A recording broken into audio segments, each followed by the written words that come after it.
Welcome to my at-home studio, also known as my living room. I have hired 4 little assistants as of a couple days ago. So they're going to be hanging out with us, peeping away. All right, so first workout. Let me grab my sheet of paper here.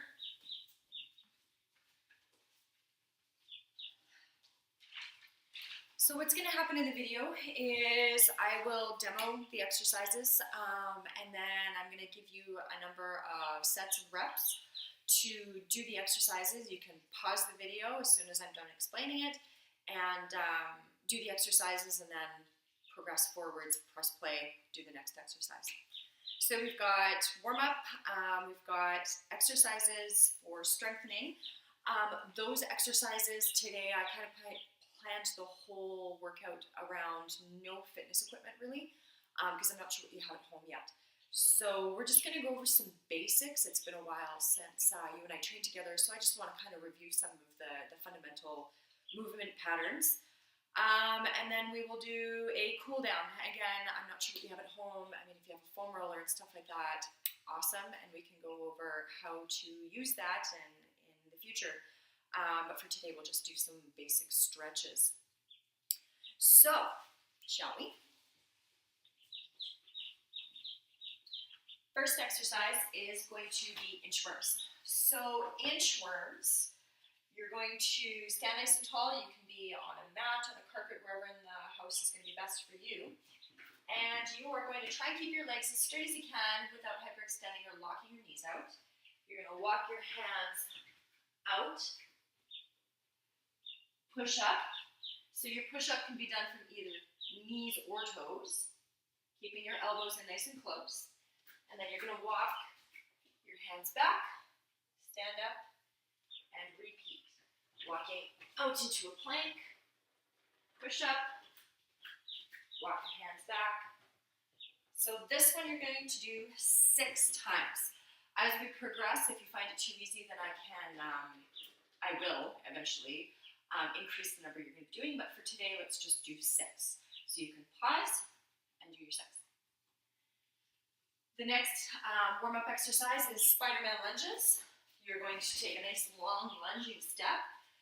Back leg is on the floor, toes are untucked. Front leg is at about a 90-degree angle. Both hands are on the inside of that foot. Keep your core tight and let your hips drop to the floor. You're going to feel a nice opening all the way through your hips and your legs. Hang out at the bottom position for a couple seconds. Then you're going to switch sides. And you're going to repeat that 10 times. Press pause. Go ahead and do it. Next up, hip circles. You're going to stand nice and tall, keeping your core engaged. You're going to keep your hip bones facing forwards. Okay, so if you want, you can put up like little hand pistols. And then what you want to do is you want to lift your leg up, go out to the side as much as you can, tap, and back without those little pistols moving.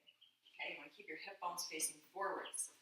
So you're going to out and in, alternating legs. I want you to do this 20 times alternating, so 10 per side for a total of 20. Press pause, go for it. Next up, shoulder pass-throughs. So you're going to need a broomstick or a dowel, or if you don't have any of those available, you can also use, say, a really long, maybe a belt. Not quite the best with the belt, so if you can find something that's harder, that would be good. You're going to start out with your arms fairly wide. The wider they are, the easier this is.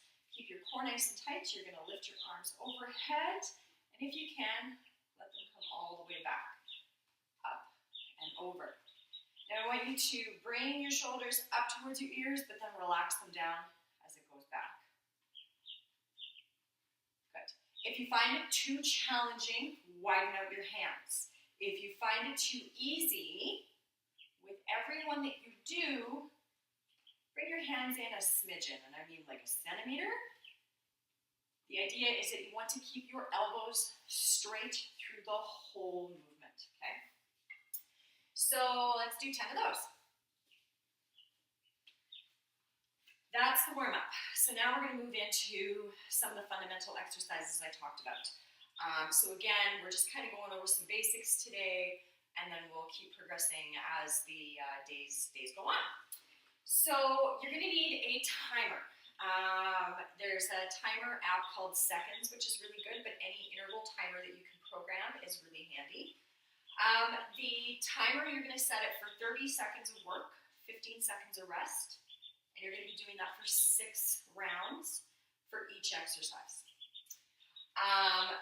The first exercise you're going to do is dowel hip hinge. So you're going to take your bar, whatever you have, a nice sturdy rod of some sort. You're going to place your feet underneath your hips. Okay? And you're going to have that dowel touching your head, between your shoulder blades, and your bum. One hand goes behind your neck, the other hand at your low back. From here, you are going to try and maintain those 3 contact points while hinging at your hips. So by this I mean I want you to press your hips back, fold at your hips, and try and keep your shins vertical and come back up. And then you're going to reach those hips back. You might feel a little tension in your hamstrings, and then come back up. If you notice that you lose contact, very commonly is your bum. The reason for that is you're rounding out your back. So this exercise is really just to cue us to make sure that we're keeping a nice neutral spinal position for any further exercises that we do. So you can go ahead, set your timer for 30 seconds of work, 15 seconds of rest, 6 times, and get that done, and then we'll go on to the next one. Next exercise, squats. So, feet hip to shoulder width apart, feet facing forwards. A little bit of toe out is okay, but we don't want to be seeing a whole lot. Ideally, keep those feet facing forwards. Keep your core engaged. We're going to talk more about this later with the core exercise. Think about saran wrapping the midsection of your body. Shoulders back and down. You are going to lower down, trying to keep your shins as vertical as you can. Arms go out to counterbalance. Come back up, squeeze your butt cheeks. Lower back down, come back up. So with each 30-second interval, keep in mind the faster you go, the more repetitions you do in those 30 seconds, the more challenging it'll be, and you'll probably get a little bit more cardio. So if you find you want to go a little bit faster, you want to push yourself, by all means, as long as you're doing a good form, then I'm okay with that. All right, set your timer, go for it. Push-ups. This is the next exercise. So push-ups can be done quite a few different ways. Like we talked about with the inchworms, you can do your push-ups from the floor and your knees. Keep your elbows in nice and close, hands underneath your shoulders. That's very important. If you find that too challenging, especially with doing 30-second intervals for 6 rounds, the other option is, I will just move the screen this way so you can see.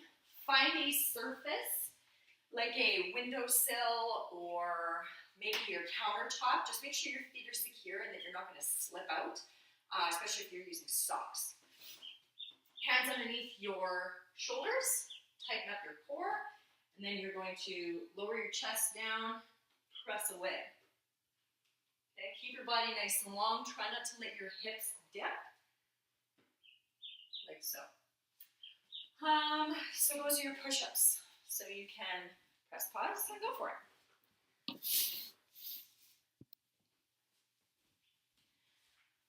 All right, next up is going to be leg fallouts. So here is our core for today. Leg fallouts. So that saran wrapping effect is what I mean by core engagement, but also engaging the pelvic floor. The pelvic floor is part of our core. An easy way to think about engagement of the pelvic floor is Kegels. Most women understand it as Kegels. So you can engage that pelvic floor. Imagine a really good example is picking up a blueberry. Is a really good way that I've taught a lot of women. So leg follows. You're going to lay on your back. You're going to have your heels fairly close to your bum. You're going to saran wrap that midsection and engage your pelvic floor. And then very slowly, you're going to let one leg pop out to the side without the other bum cheek lifting, and then come back to center. Then you're going to do the other leg. Come back to center. All while maintaining your engagement, your saran wrapping effect, and engagement of the pelvic floor. What else to comment on that one? You're not going to notice a whole lot of, it's not going to be super challenging. This is more awareness brought to our core rather than, say, the next exercise we're going to do is curl-ups, where you're actually going to feel it really working. So this is really just to create a mind-body connection with the muscles that we're using. So press pause and go for it. Curl-ups is the next one. So now that we've brought awareness to our core, you are going to lay back in that same position, engage your core muscles, saran wrap the midsection, engage your pelvic floor. You're going to have your hands at your side. You are going to lift your upper body up using the muscles right here, and then lower back down.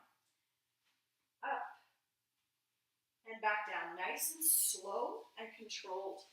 What was I just going to mention about curl-ups? If your neck starts to hurt, quite a common thing, I work a lot of the neck muscles, I would recommend just taking an extra rest and then going again. Just give your neck a little bit of a break. Try not to hold your neck, because often what happens is we cram our chin into our chest, which is not good for all of the nerves that run out of our neck. All right, press pause, go for the curl-ups. The last one we're going to do, bear with me 2 seconds, I'm going to grab something.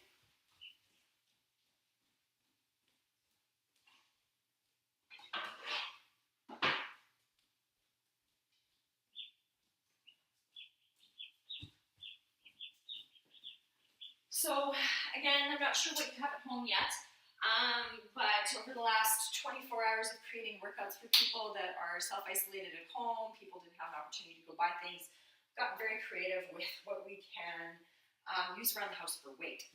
So you might have dumbbells for rows. Another option is pots. Something else I told people is you can take like a pillowcase, put a bunch of heavy items in it, and then you can hold onto the pillowcase. So some different options. So your last exercise for today is going through rows. So we're going to be in that hip hinge position, nice tight midsection, engage that pelvic floor. You're going to have whatever you're using for a weight in your hand, and then you're going to squeeze between your shoulder blades. Keep your elbow nice and close, lower back down. Squeeze, lower back down. What you don't want to see is a rounding out of the back, and you don't want your shoulder to drop out of its socket. Hold it in there nice and tight. Think about shoulder back and down, and shoulder blade in your pocket is a good cueing for that. So you'll do 30 seconds on one side, rest, and then you'll switch and do 30 seconds on the other side with whatever device you are using. So, press pause, go for it. And then last but not least, some quick stretches for today. We'll do each stretch for 30 seconds. So legs out nice and straight, toes up towards your shin. You're going to keep a nice long spine, reach forwards, and hold for 30. Then you're going to cross your leg over, hug your knee into your chest, sit up nice and tall, hold for 30. You're going to feel this one right kind of in the hip area. Switch legs. Again, hug that knee in nice and close to your chest, sit tall, hold for 30. Then you're going to stand up. You're going to clasp your fingers behind your back, roll your shoulders back and down, keeping your core engaged. And then if you can, lift your hands up. hold this one for about 10 to 20 seconds. Release. Reach your arms all the way up to the ceiling while drawing your shoulders away from your arms, shoulders away from your ears, sorry. And then you're going to exhale, go all the way down to the floor, release the tension in your neck, in your arms, in your head. And then very slowly, don't hang up down here too long, maybe 5-10 seconds. Very slowly inhaling vertebrae by vertebrae, come back up. And then you are done.